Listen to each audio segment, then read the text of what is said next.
اقف قدام المرايه وبص كده، بص لوشك، بص لتجاعيد وشك، بص لصحتك، بص لتحت عينيك.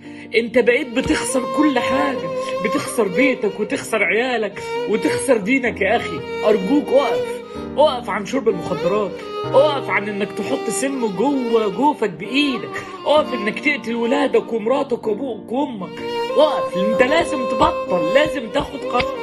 اوعى تستسلم لضعفك وغريزتك ان انت محتاج تشرب مخدرات. وقفها فورا. حياتك فيها حاجات كتيره الناس بتتمناها. مليون واحد يتمنى البيت اللي عندك، مليون واحد يتمنى العيال اللي عندك، مليون واحد يتمنى الصحه اللي عندك. ارجوك من النهارده انت لازم تبطل مخدرات، انت لازم تبقى بني ادم جديد، انت لازم تقسم على نفسك النهارده انك توقف السم اللي انت بتديه لنفسك عشان حياتك، عشان الناس اللي انت بتحبهم. الفرصه لسه قدامك، لسه قدامك انك تحافظ على كل نعمة موجودة في حياتك قبل ما يبقى ملكش اصلا حياة.